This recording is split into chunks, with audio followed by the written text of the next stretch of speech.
Olá, pessoal! Hoje a gente vai falar de um tema que com certeza pode te interessar. Bem-vinda, Michele! Oi, Nath! Já vou te chamar então, amiga. Vou conversar com a Nath hoje. A gente vai falar sobre dopamina. Beleza com a gente. Oi, gente! Oi, Alê! Olá, boa noite. Oi, amiga, tudo bom? Todos, sejam todos bem-vindos. Todo mundo muito bem-vindo. Hoje a gente vai falar sobre. A gente falou que ia falar sobre dopamina, mas o bem da verdade é que a gente vai falar sobre vontade, sobre prazer, sobre sofrimento, né? A gente vai falar de um tema super interessante, que é essa busca incessante do prazer que a gente tem vivido. E, inclusive, eu até comentei sobre isso com uma pessoa que trabalha aqui no prédio, que ela viu da nossa live, e ela falou que tem até look dopamina hoje em dia. Look dopamina? Porque ela atua no mercado da moda, e aí ela falou que existe esse termo para quando você se veste de uma forma colorida, porque as pessoas não querem mais ficar num estado down.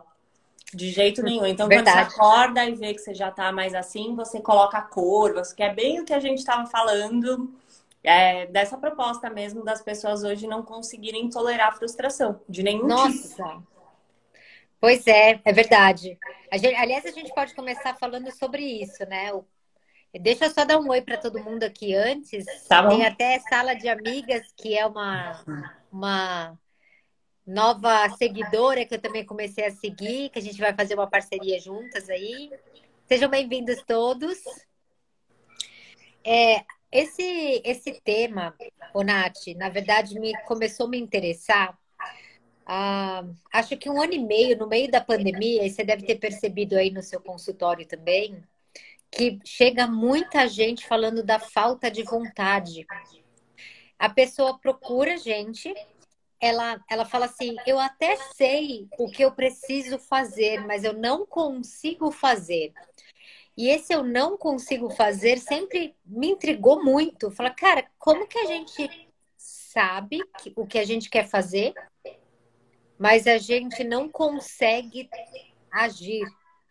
E eu queria fundamentar isso, porque isso pode ser, né, visto de várias formas. Tá dando um eco aí, não sei se tá alto, Nath, o som, o meu som para você. Não, pra mim tá bom. Quer que eu diminua o som? Não, o pessoal pode falar se tá dando um eco, porque eu tô ouvindo minha voz aí. Se alguém puder falar, mas aqui já melhorou. Acho que abaixou aí. Baixei. E aí eu queria fundamentar. E aí acabei caindo em temas sobre dopamina, que é um neurotransmissor muito relacionado, todo mundo acha que é um relacionado a prazer. E a gente vai falar um pouquinho mais sobre isso. E aí eu acabei caindo nesse livro, Nação Dopamina, que eu acabei ontem o livro. E acho que tem coisas muito interessantes para dividir aqui com o pessoal. E você, Nath, por que você gosta ou se interessa por esse tema? Por causa da neurociência. Quando eu fiz a pós-graduação em neuro, é um tema muito recorrente, né? Porque quando a gente faz a avaliação neuropsicológica, a gente tem que avaliar não somente a cognição, mas também a parte emocional. Por isso que uma avaliação neuropsicológica, ela é feita por um psicólogo, porque a gente sabe que as emoções influenciam diretamente na cognição. Então, dependendo do tipo de patologia que eu estiver vivenciando, eu posso apresentar um déficit cognitivo. Então, não necessariamente eu tenho um problema atencional. Eu posso estar num quadro de depressão que está fazendo com que a minha atenção não esteja tão boa quanto ela era antes. E Muito aí bom eu você posso falar vir isso. com a queixa atencional, mas na verdade o que está causando aquele sintoma atencional, na verdade é uma depressão. E aí, por isso, a gente estuda muito os neurotransmissores, porque a gente sabe que, na verdade, os quadros, grande parte dos quadros, né, de transtornos psicológicos, eles estão diretamente relacionados com a má atuação desses neurotransmissores. Então, ou é um déficit, ou é uma sobrecarga, no caso de um vício, por exemplo. Uhum. E, né, é uma desregularização desse sistema. E Muito tem a legal. ver com o meio que a gente vive. Por isso que a gente trabalha também esse meio. Né? Então, sim, tem uma causa orgânica, pode ter a ver com o nosso sono, pode ter a ver com a nossa alimentação, com os nossos hábitos, com os nossos costumes, pode ter a ver com o nosso meio. Por isso que a gente fala que toda doença ela é biopsicossocial. Você tem que trabalhar a questão biológica, aquilo que é orgânico, o que é psicológico, porque tem uma área psicológica que a gente até falou de ganhos na última live que a gente fez, e o nosso ambiente. Nem todo mundo que tem tosse tem tuberculose. Verdade. Nem todo mundo que tosse tem tuberculose. Mas se você pegar um paciente com asma, você tratar a asma dele, você der medicamento, ele estiver sendo acompanhado ali, mas ele for para o ambiente onde tem um fumante, onde tem gato, onde tem cortina, ele não vai cessar a crise dele asmática só pelo fato dele estar tomando medicamento. Então a gente precisa olhar o todo. E esse ambiente Uhum. influencia. Uhum. E você sabe que você falando sobre essa questão de vício também, também vem muito no meu consultório. Imagino que tem algumas pessoas aqui que já tenham tido essa dúvida, falando assim: eu acho que eu tenho TDA, né? Eu acho que eu tenho transtorno de déficit de atenção, porque eu não consigo prestar atenção muito tempo nas coisas. Só que vive com o celular na mão, fazendo assim, né? Não consegue assistir um bate-papo desse aqui de meia hora, porque já é muito, tá acostumado com coisa de 15 segundos, e a gente tá treinando a nossa mente para ela não aguentar mais do que uma atenção de 30 segundos. E a minha frase predileta, que eu tenho repetido muito para os meus pacientes, Nath, é assim: a gente fica muito bom naquilo que a gente treina muito. Então você fica muito bom em não ter atenção, porque é isso que você está treinando, né? Toda hora prestar atenção no máximo 15 segundos. E Eu aí que a percebo gente... muito isso com a geração mais novinha, assim, geralmente quando os meus pacientinhos mais novinhos, eles vêm me mostrar alguma coisa, eu nem terminei de ver e eles já estão passando. Aí eu falo assim, nossa, mas calma, e você começou a me mostrar esse vídeo, mas eu não vi o que aconteceu e você fica sem final. E Uhum. eu acho que isso já é um comportamento tão automático que eles nem percebem. Então, que nem eu tava com uma pacientinha adolescente, ela tava me mostrando alguns looks, de uma entrega de prêmio, não me lembro mais o nome, que foi recente. E aí ela nem tinha terminado de falar dos looks e ela já pegou e trocou. Eu falei, ué, por que você foi me mostrar isso se na verdade eu não consegui nem ver até o final, não consegui entender a ideia? Aí ela falou, não, porque agora já vai acabar, são os dois últimos. Eu falei, tá, mas os dois últimos vão finalizar, preciso ver até o final. Então, percebo muito isso mesmo, que a gente realmente, né, o nosso cérebro, ele aprende por repetição. Uhum. É por isso que a gente faz uma tabela de uma série de exercícios de matemática. A Exato. gente não passa para divisão sem que antes a gente tenha feito, sei lá, 100, 150, 200, 300 exercícios de subtração.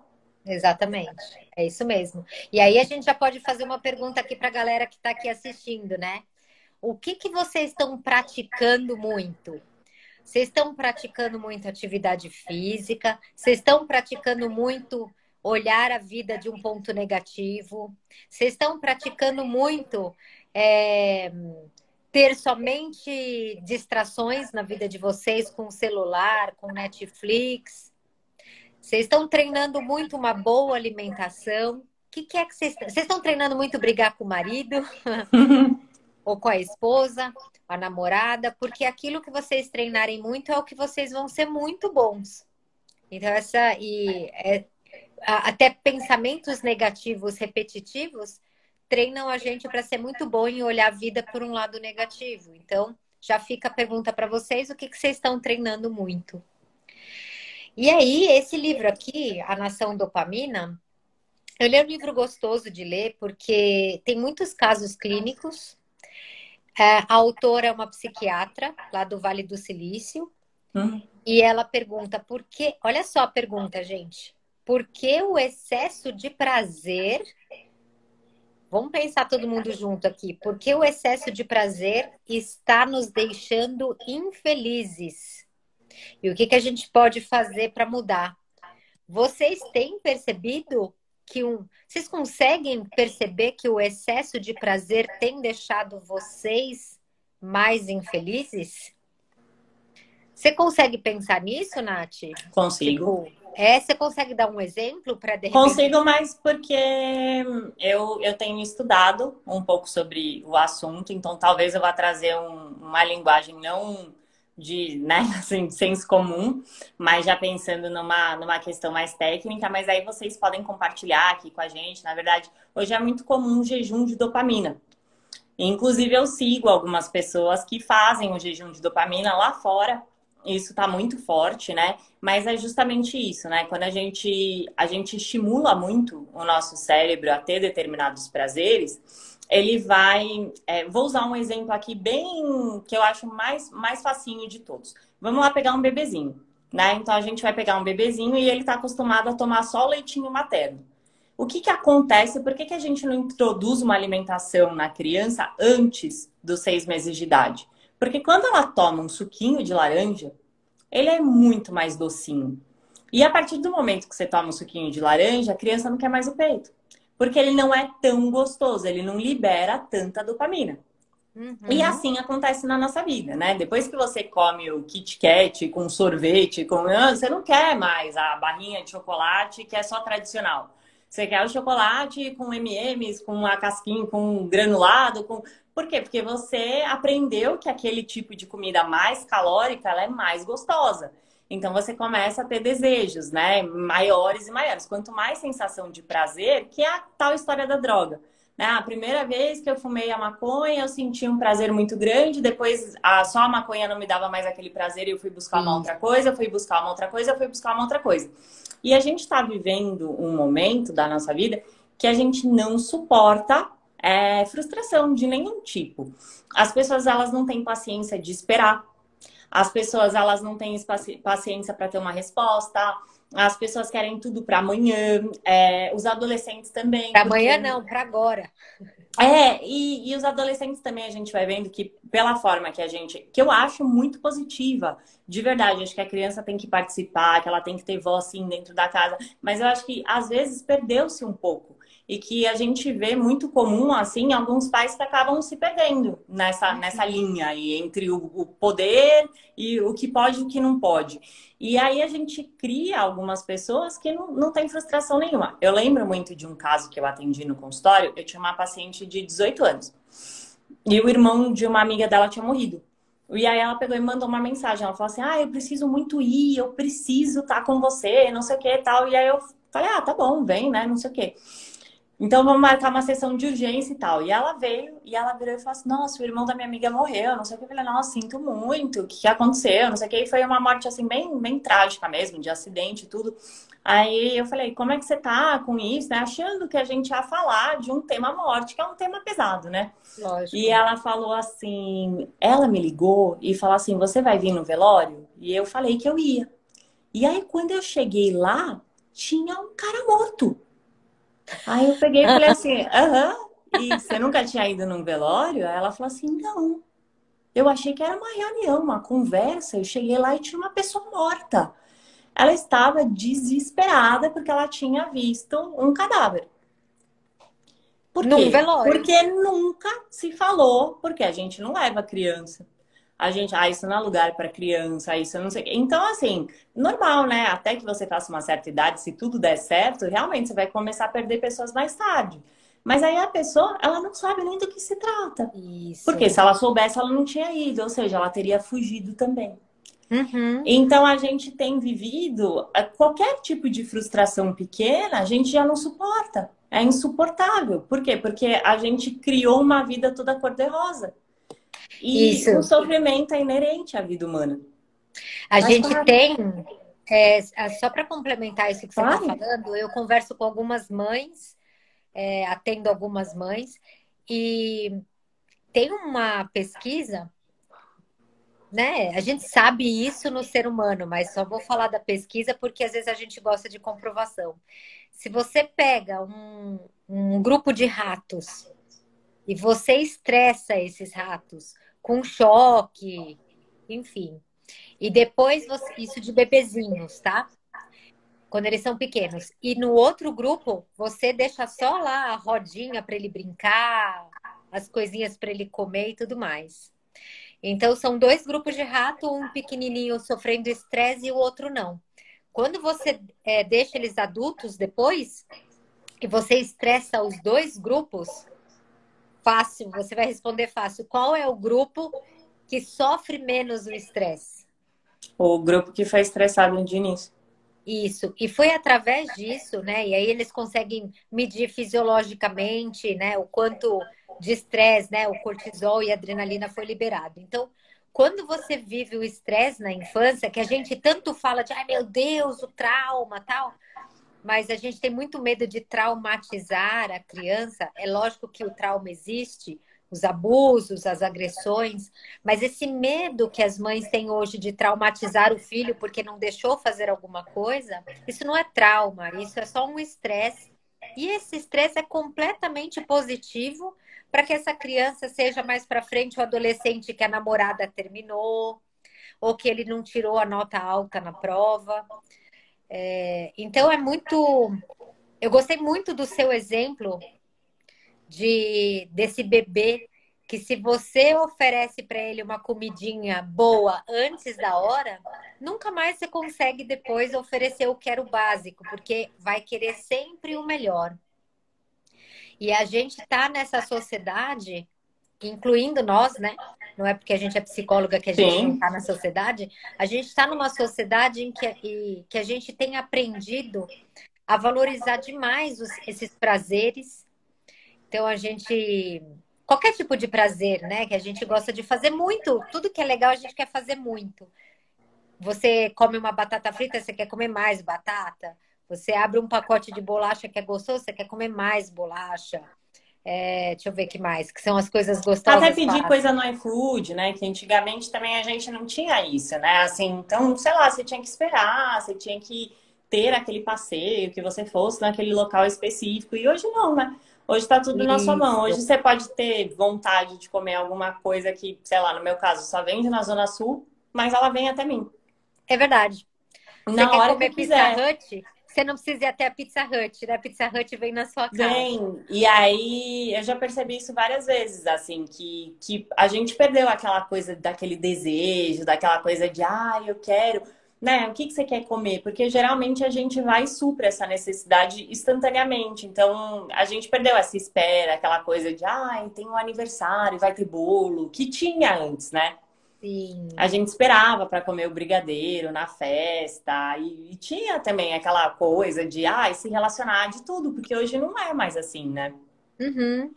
E aí, o que me interessou muito nesse livro, ou estudando realmente esses prazeres, eu não consegui até consegui entender, mas mais ou menos, por que que o excesso de prazer aumenta a nossa infelicidade.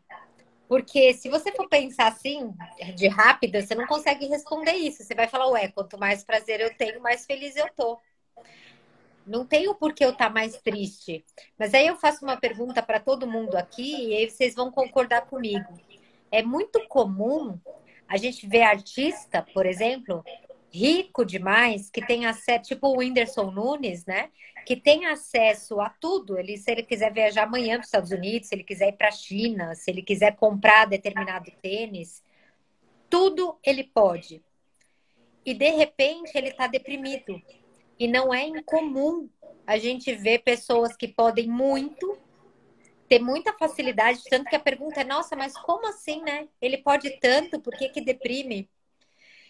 E aí é que tá, fisiologicamente falando, quanto mais prazer a gente tem, existe como se fosse uma balança interna nossa, que é uma tentativa de homeostase, de equilíbrio, que quanto mais prazer você tem, mais desprazer você tem também. E é um pouco o exemplo que você deu, né? Quanto mais chocolate eu como, mais eu sofro se não tiver o chocolate.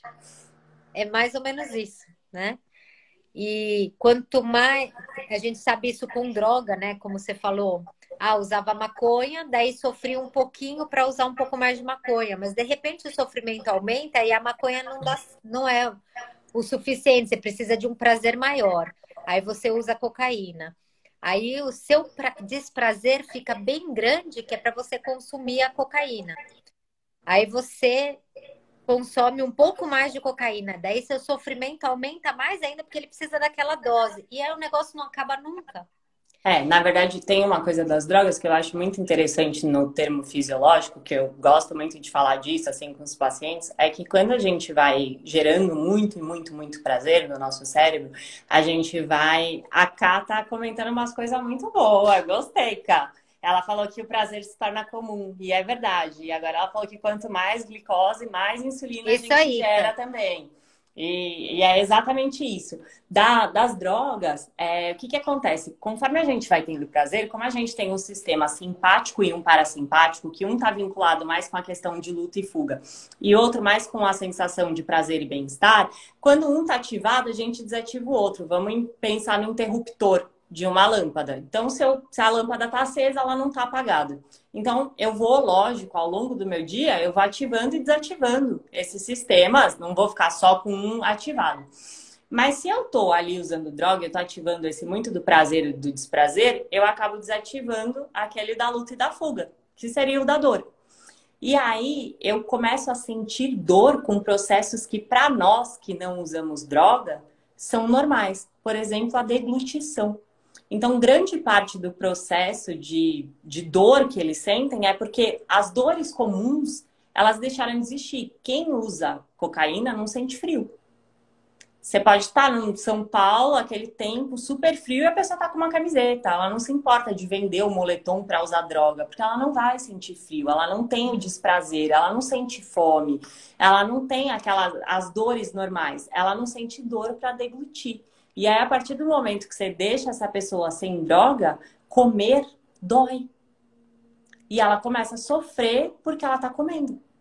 Porque ela deixou de fazer esse movimento e de sentir que é normal, que a gente faz, a gente mexe músculo, a gente tem dores que fazem parte do nosso dia a dia e que a gente se acostumou a sentir, né? Que de repente o bebezinho lá ele tem que fazer a maior força para sugar, para sair um pouquinho de leitinho, e aí tudo isso vai fazendo por quê que é importante amamentar? Porque você está trabalhando tudo isso, toda essa musculatura que depois você vai usar tanto para deglutir na sua vida quanto para falar. Então você precisa trabalhar toda essa musculatura e a gente foi aprendendo a usar isso e a conviver com essa dor. Né? Só que aí eu vou me anestesiando. E aí cada vez mais dores pequenas se tornam dores grandes. Oi, mãe. Mãe, aparece aqui na live, né? E aí, você tinha falado de um tema, né? Não sei se já está todo mundo meio nivelado no entendimento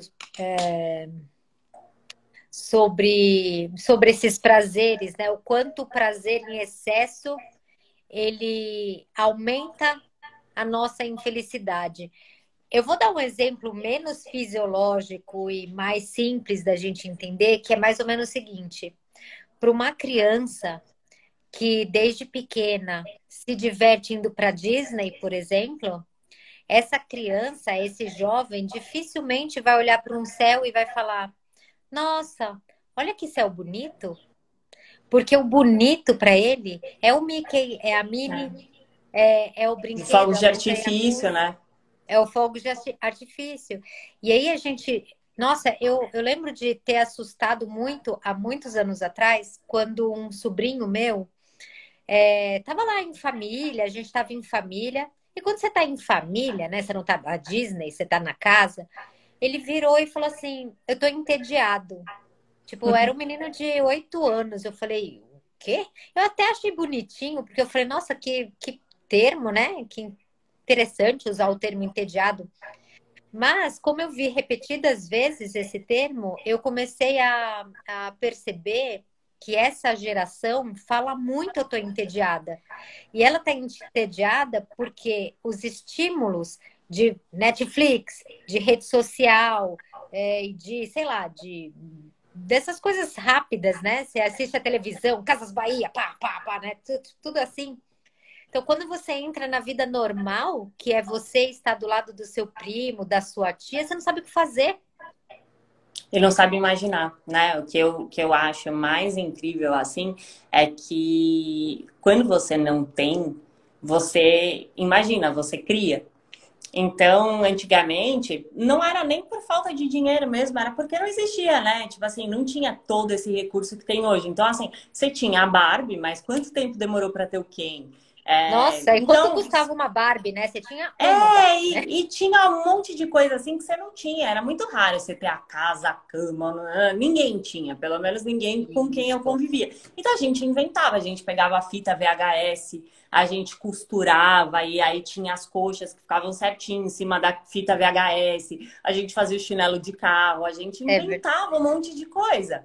E era uma casa assim que tinha absolutamente tudo, super equipada e tudo mais. E hoje, se você vira para uma criança e fala assim, ela fala assim, ah, mas não tem a privada do quarto de visitas. Aí você fala, ah, tudo bem, vamos pegar isso Vou aqui e fazer fingir que, imaginar que é. Aí ela vira e fala assim, ai, tia, mas não é privada, né? isso, Mas esse não é. Eu isso. sei, não é, mas é só a gente imaginar, a gente pode brincar e fingir que é. Ah, mas não tem graça. É isso Porque mesmo. tudo. Porque no tablet né? No tablet é tudo. Você plantou o milho, 2 minutos, o milho tá pronto para colher. Na vida, quanto tempo o milho demora para você colher? Eu lembro que eu tinha uma Barbie, porque era caro, e eu não tinha o Bob, né? Que era o namorado na época, não era quem. E eu tinha um palhaço que eu ganhei, nada a ver, um palhaço. O namorado da minha Barbie era um palhaço. E eu me assustei muito no aniversário da minha primeira filha, acho que aniversário de 6 anos, não sei. Meu, ela ganhou umas 15 Barbies. Porque hoje uma Barbie custa, sei lá, era pouquinho, acho que é uns R$ 60 você compra uma Barbie, né? E ela ganhou, tipo, umas 15 Barbie. Ela tinha uma caixa desse tamanho de Barbie. E aí as Barbie tudo jogada lá, porque qual é o prazer que você tem de ter uma Barbie quando você tem 60 Barbies, né? Eu e a minha E irmã, a gente tinha uma Barbie que era o quê? A gente raspou o cabelo. A gente pegou a Barbie mais feinha, raspou o cabelo, deixou bem no ralo, assim. E aí, durante muito tempo, foi aquela Barbie, era o Ken.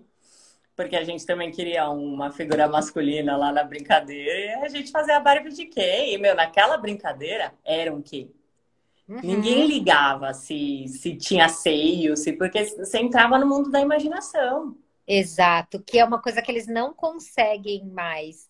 E é um mundo que pode ser muito divertido, e para eles tem sido, eu não vou falar nem assustador, porque eles não têm esse treino de entrar. E aí que entra o sofrimento. Porque no momento em que não tem uma Disney, não tem um celular na mão, aqui Sala de Amigas está dizendo, né? A geração X, Y, Z é a geração do tédio mesmo. É a geração do sofrimento. É muito assustador isso, né? E aí, assim, você falou de uma coisa que a gente pode começar a falar. Tem muita gente falando, e vocês vão ouvir falar muito sobre o jejum de De dopamina. dopamina. Você quer falar um pouquinho sobre isso? Vou falar o que eu vi e o que eu estudei. Na verdade, o jejum de dopamina seria uma frente ligada como se fosse aquele jejum intermitente. Então, você coloca um tempo aproximado lá, geralmente são 45 dias, algumas pessoas 75 dias, mas ele não é um jejum que ele vai durar para sempre. Mas você vai tirar os grandes estímulos de dopamina da sua vida. Então, tem pessoas que são muito radicais, então elas cortam televisão, cortam a rede social, enfim, assim, cortam muito. Mas a Uhum. maioria acaba cortando as comidas com muito valor calórico, com muito rica em açúcar e gordura, que são as comidas mais palatáveis, mais gostosas. Colocam um exercício físico e uma rotina bem regrada. Então, você vai acordar e vai dormir todo dia na mesma hora, você vai comer todo dia no mesmo horário, você vai colocar bastante regra. Não tem consumo de bebida alcoólica, nem nos finais de semana, mesmo nos finais de semana você vai seguir aquela rotina bem Uhum. regrada. E aí primeiro você vai trazendo toda a relação do seu ciclo circadiano. Então, Uhum. a gente sabe que as nossas células, nosso corpo funciona por ciclos. A gente tem ciclos diários, como o nosso cortisol cai quando o sol se põe. A gente tem ciclos mensais, como a mulher que tem a menstruação, e a gente tem ciclos anuais, como as estações do ano. E a gente vai funcionando de acordo com esses ciclos. Então, você vai deixando esses ciclos mais bem funcionais. Então, eles vão funcionando melhor, porque você começou a regular bem isso. Isso por si só já faz com que melhore a sua alimentação, com que melhore a sua qualidade de sono, a sua qualidade de vida num todo. E depois você vai tirando esse excesso de estímulo de prazer. E o que que isso Uhum. gera? O prazer das pequenas coisas. Isso. Você começa a sentir muito prazer de comer arroz e feijão. Você Uhum. começa, porque o cachorrinho que só come ração, põe a ração para ele no horário certinho, ele Ele vai come. dar petisco. Meu, Acabou. acabou. Por isso que ele fala, eu não dou de jeito nenhum. Dá comida de gente. Ele não quer mais ração, porque é ruim. Uhum. Mas enquanto ele não sabia que o petisquinho existia, a ração era uma delícia. O cachorro que só come ração, ele vai bonitinho, ele chora para comer ração. E seria Uhum. mais ou menos isso, assim, você começa a ter o prazer das pequenas coisas, que é essa coisa que, que é um termo que se usa, assim, já vi algumas pessoas falando, que eu achei bonitinho, encantamento. Que é Que você ser legal. encantado com a vida, assim, sabe? Porque a gente tem pessoas que são naturalmente assim, né? O pessoal fala assim, ai, a borboleta, olha que linda. E você vê que a pessoa tem uma admiração. Ou sei lá, já tive umas amigas que falavam assim, nossa, vai ver a lua. E eu pensava, meu, Meu, graças a Deus, eu sou sortuda. Não sei se eu sou sortuda, mas eu acho que eu tive uma infância que não era, né, como que eu posso dizer? A palavra é mais simples. E eu sou essa pessoa que eu sou super encantada mesmo. E eu lembro de ter percebido, depois eu vou responder uma coisa que o Guilherme perguntou. tá. Eu lembro de ter percebido, lógico, né, que eu já tô nessa vida que já tem mais condição financeira faz um tempo, tal, e esse mundo do celular e tudo mais. Trabalhei numa empresa em que eu tive um cargo assim super alto e viajei muito. E eu lembro de uma viagem que eu fiz, eu estava totalmente viciada na rede social, completamente viciada. Não conseguia descansar, eu queria trabalhar mesmo quando eu estava descansando. E por sorte, por algum motivo, eu não pude usar o meu celular, com algum problema da rede local, tal. Eu lembro que no primeiro, no segundo, talvez no terceiro dia, eu fiquei muito irritada, assim. Parecia que eu precisava abrir meu celular e não tinha nenhuma informação lá, porque não estava atualizado. A partir do quarto, quinto dia, ai, tipo, que liberdade não precisar do celular e poder de novo olhar, né? Comer a comida sem ter que tirar foto da comida. Então, assim, hoje eu faço os stories porque tem a história hoje, né, da gente precisar ser vista para ser lembrada e tudo mais. Mas, pô, eu nunca quero tirar foto do meu prato para ficar postando. Tipo, eu quero comer o meu prato, né? Mas a gente acaba fazendo isso. O Guilherme perguntou aqui, quando você estava falando do jejum de dopamina, o exercício físico não libera dopamina? Ele Libera. libera. Só que ele libera mais a serotonina, né? Que é mais do relaxamento. Ele libera a dopamina, mas geralmente a dopamina alta para o exercício é para aquelas pessoas que são viciadas no exercício físico, né? Então, você praticar o exercício como a Nath estava falando, é muito mais de uma rotina regrada do que o cara que é marombeiro e que tem aquele super desejo de pegar peso porque ele não consegue viver sem o peso. E Gui, o exercício físico, ele entra nos estudos científicos como a hormese, que é o que a gente vai trazer para você. Então, você vai fazer sentido. Você vai entender o porquê desse exercício físico dentro dessa rotina. Porque ele tem a ver com você sair da sua zona de conforto.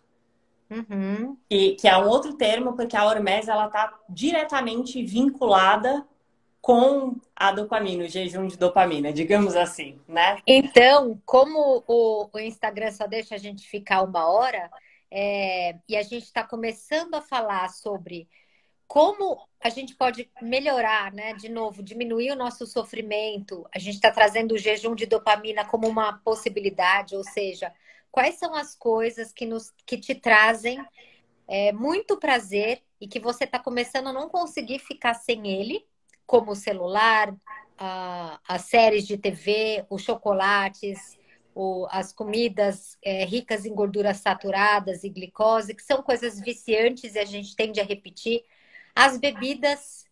E vou falar uma coisa aqui, gente. Puta, levem muito a sério, tá? Porque daqui a pouco vai ter muita gente falando sobre isso. Eu tô muito assustada como tá todo mundo valorizando demais o café. Ah, tá. Cara, o café é uma substância psicoativa, faz alteração psíquica, é um estimulante. Então tá todo mundo achando lindo postar no Vivo Sem Café. Cara, vocês estão falando de um vício e estão super valorizando um vício. Ninguém está falando que isso é um problema, porque é uma droga lícita, né? É uma droga que você pode usar. E ninguém vai ficar te ensinando que faz mal, porque o café gera muito dinheiro para o Brasil e para outras Desde nações. sempre, né? Desde sempre. O café rende mais. Eu estava lendo no livro Por que Nós Dormimos, financeiramente rende mais do que petróleo, né? Tamanho consumo de café. Então, se você é viciado em café, em cerveja, em vinho, uau, né? Todo mundo não. Em tudo isso que a gente falou, isso com certeza está te gerando mais sofrimento e você talvez nem saiba. E o jejum de dopamina seria uma redução, pode ser drástica, da substância que você percebe que você está sendo super viciada. Serve para a gente e serve para os nossos filhos também, né?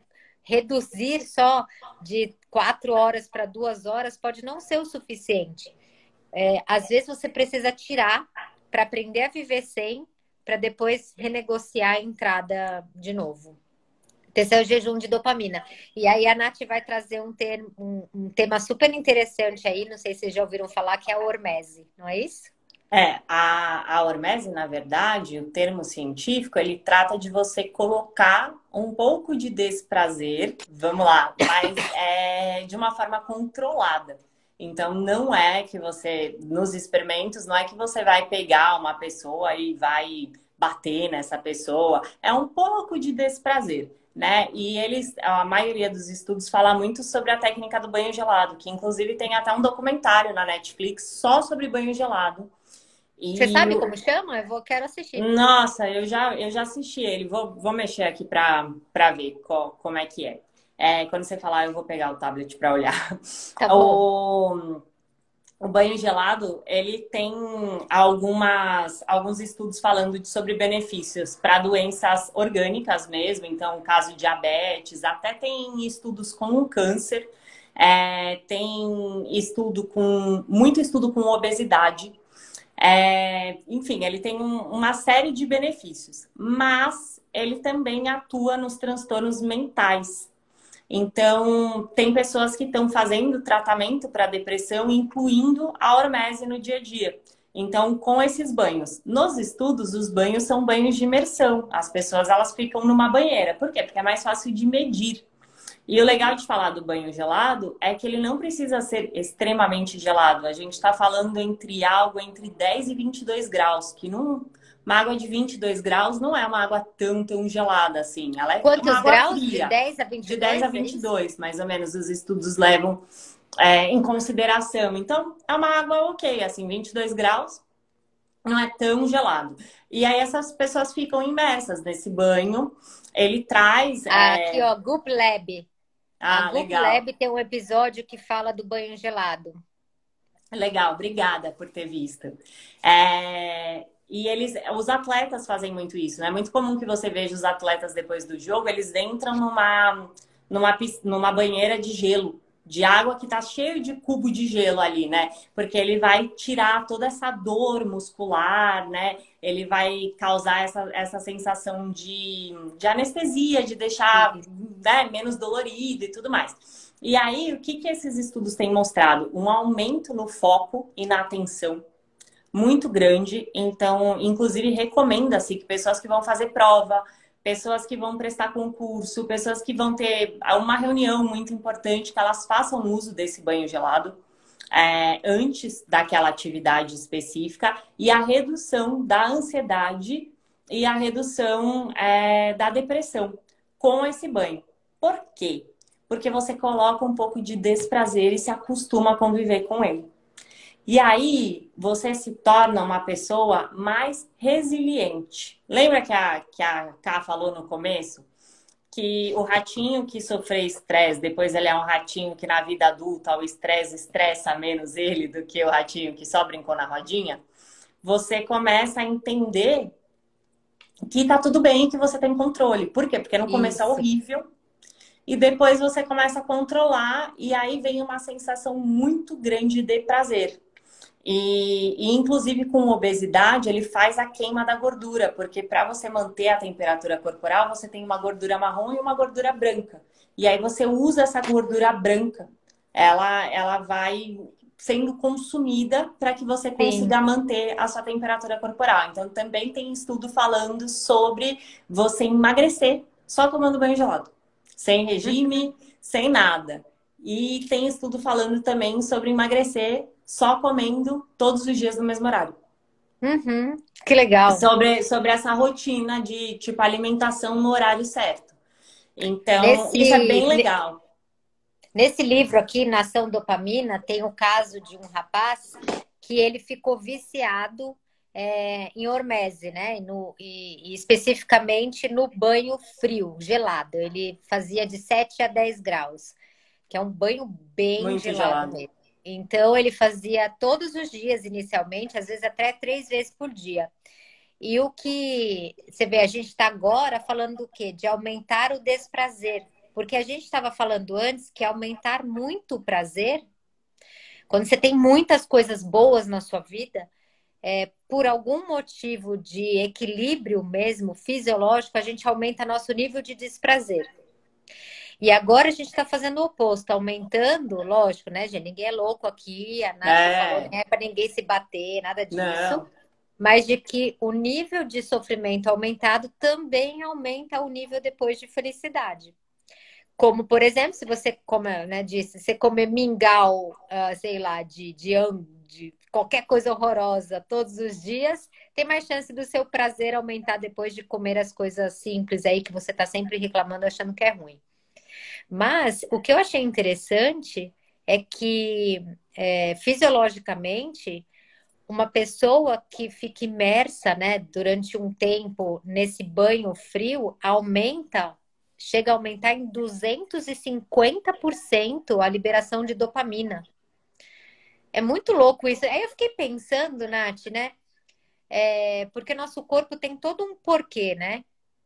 Nada ele faz por acaso. E eu fiquei pensando que como a dopamina é o neurotransmissor que te faz ter motivo para agir, motivação, muito provavelmente existe um aumento grande de neurotransmissor da dopamina quando você está num banho muito frio. Você precisa de uma dopamina alta até para você ter certeza que você quer sair de lá, né? O seu corpo deve jogar tipo a motivação lá em cima, que é para você falar, cara, eu preciso sair daqui. Que é a mesma coisa do princípio da raiva, né? Quando você tá com muita raiva, você quer fazer alguma coisa. Que a gente fala até que, assim, a pessoa com depressão, ela fica com um sintoma mesmo de apatia, de não conseguir sair do lugar. E a pessoa que tá com muita raiva, às vezes aquela raiva impulsiona, né? Ela tá com tanto ódio que ela fala, não, eu vou fazer, eu vou tirar 10 nessa prova, porque eu vou mostrar que eu consigo e tal. E aquilo te dá aquela motivação de você ir, que é a mesma coisa que você vai sentir aí.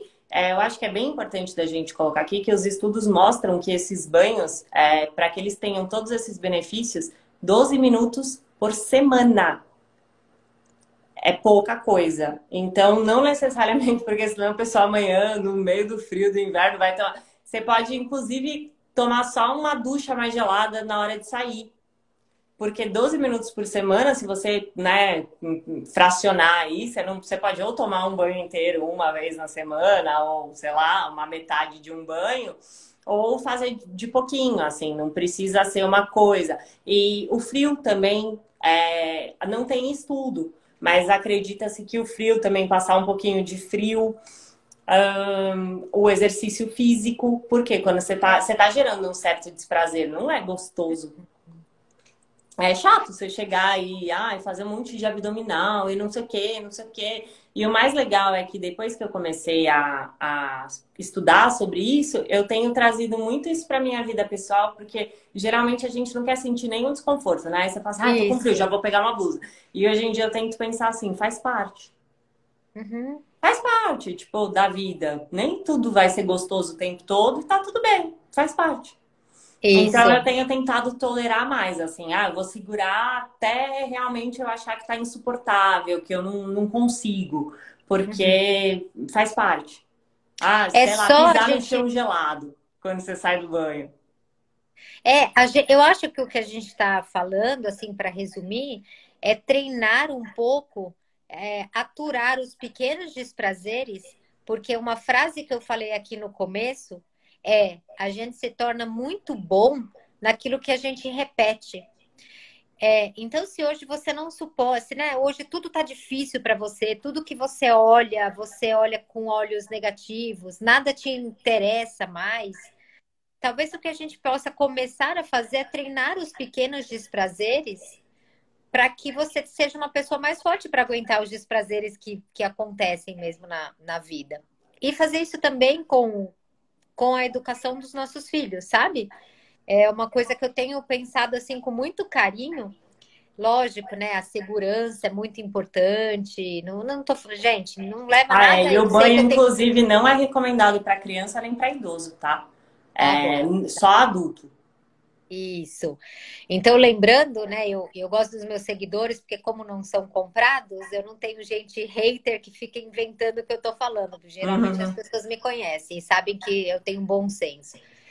Mas é lembrar de que o desprazer, ele deve fazer parte da educação, seja dos nossos filhos, né? Nem sempre eles vão ter tudo o que eles querem, e também na nossa própria educação emocional, para a gente mesmo. Se você percebe que você não consegue mais olhar para um dia e achar que o sol tá bonito, você não consegue mais olhar para uma borboleta e achar que ela é bonita né, e não consegue ter prazer nas pequenas coisas da vida, dá uma avaliada se você está sobrecarregando a sua mente com pequenos prazeres, que são comida em geral, que são não quero ir para academia porque eu prefiro ficar no sofá. Entenda que o sofá é uma dose de prazer que você está se dando. O Netflix é uma dose de prazer, o celular é uma dose de prazer, as comidas ricas em gorduras saturadas e açúcar são doses de prazer. E se você está se lotando de doses de prazer, muito provavelmente sua dose de sofrimento vai aumentar no mesmo nível. E aqui a gente discutiu um pouquinho, a Carol, que é minha cunhada, está dizendo isso ajuda tanto os professores, porque quem está sofrendo muito também está recebendo aluno que. É. É que é uma geração difícil, né? E hoje também criou-se uma coisa assim de que até os pais, né? Assim, se o professor dá uma bronca e tudo, aí já cria uma coisa que não pode. Então, tudo acabou sendo muito levado para um âmbito muito maior, assim, né? Então, realmente, a gente tem mesmo, né? Tanto é que é uma geração muito deprimida e muito ansiosa, né? Uhum, Muito muito, doente. muito. Muito. Você sabe que hoje, né, eu tô falando tudo isso, mas eu recebi uma mensagem da minha filha hoje. Ela tirou 5 na prova. E imagina, eu sou a mãe que tô tentando ao máximo ser atenta a isso, mas infelizmente ou felizmente ela nasceu já num ambiente mais propício para dar as coisas para ela, para viajar, né? Tão pequena já foi viajar. E aí ela escreveu assim, ó: Mamãe, eu tô mal. Aí pôs a carinha chorando, né? Eu fiz avaliação de geografia online, tirei 5. Eu tô muito mal. Mamãe, eu vou ter que ir no apoio, porque o apoio melhora a nota. Eu vou morrer. Nossa. E eu vou morrer. E um monte de chorinho, ó. Então, assim, sabe, isso assusta muito, porque tirou 5, entendeu? Isso, e o que que é isso? Excesso de prazer, né? A hora que vem um desprazer, nossa, e eu só agradeço aos 5 tirar 5 nessa faixa, porque, meu, vai tirar muito 5, muito 4 na vida, né? Não é nem na prova, mas é o namorado que vai te deixar, é o seu chefe que não gostou do seu relatório. Então, eu fico feliz que tenha tirado um 5 agora para eu poder falar sobre isso. É assim mesmo, né? Às vezes a gente não tira 10. Nem sempre. E também o que que você acha que te levou para esse 5 que você pode aprender com ele, né? Porque eu Exato. acho que o importante é a gente tornar, na verdade, essas críticas ou essas falhas, essas dores, num feedback. Porque é isso que eles Sim. são, né? Você pode olhar para a crítica como uma crítica, para o fracasso como um fracasso, ou olhar para isso como um feedback, né? Tipo assim, Uhum. o que que eu posso aprender com isso? Que não significa que não vai mais acontecer, mas que de repente Exato. você já alinhou algumas arestas ali que já vai deixar um resultado melhor e que depois pode vir um outro, que aí você vai olhar para outros aspectos, né? Que são importantes, assim, porque eu acho que o errar faz parte. É, eu vi uma entrevista do Cortella que eu achei muito incrível, assim, que ele falou naquele nível de sabedoria dele que o erro faz parte, né? É algo que a gente espera-se que o ser humano erre, né?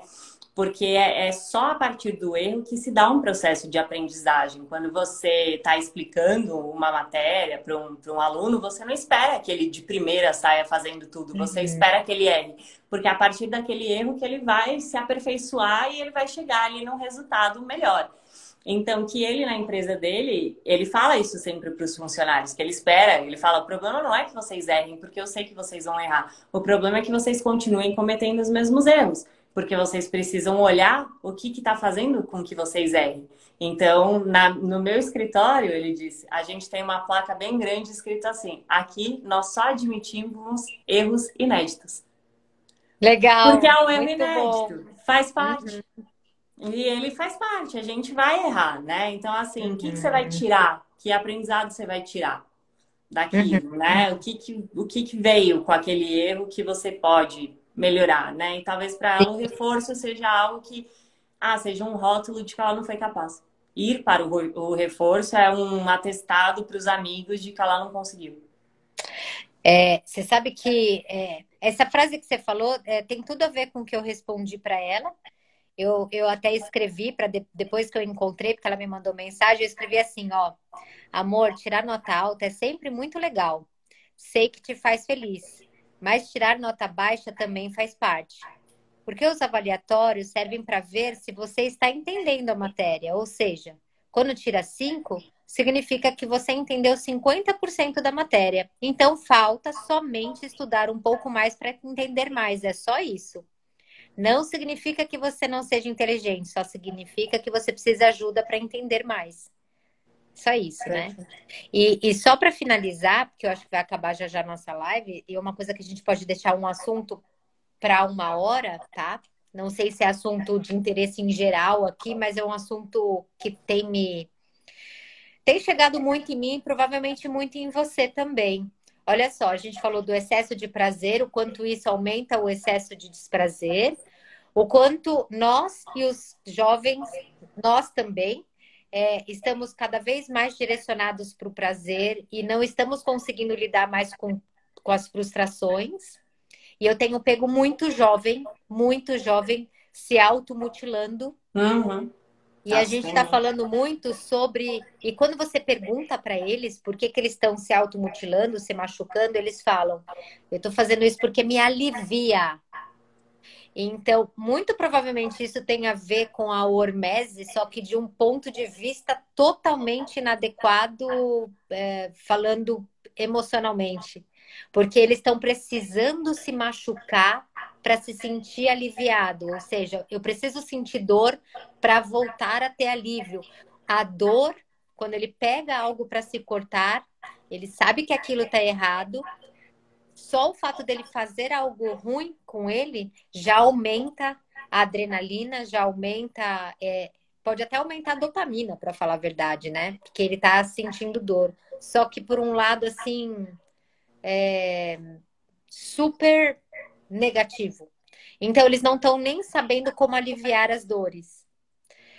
Como isso está acontecendo assim com muita frequência, talvez possa ser um assunto para a gente trazer para cá, né? Sim, eu Não acho bem sei. importante, assim, já. E inclusive tem muito. Até foi proibido, porque estavam vendendo muita lâmina no Mercado Livre e tudo, porque eles tinham acesso a isso. E eu acho que toda essa parte de dor e de funcionamento cognitivo, eu gosto muito. Eu acho que é uma parte bem interessante da gente falar, gosto, acho um tema super legal, muito atual e acho Acho que pode ajudar muita gente.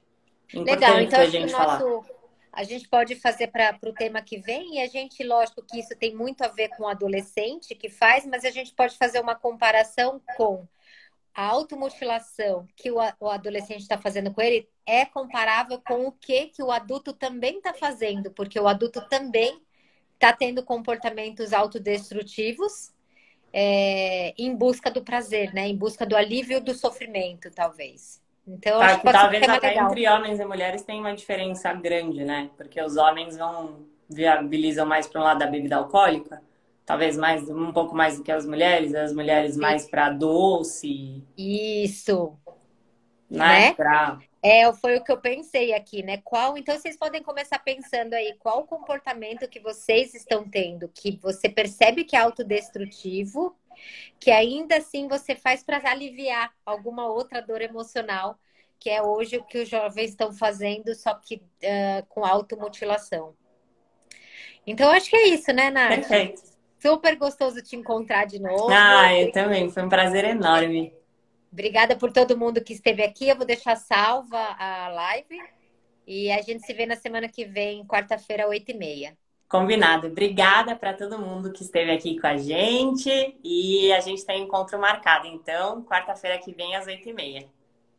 Um Beijão. beijo. Boa noite para todo mundo. Tchau, tchau.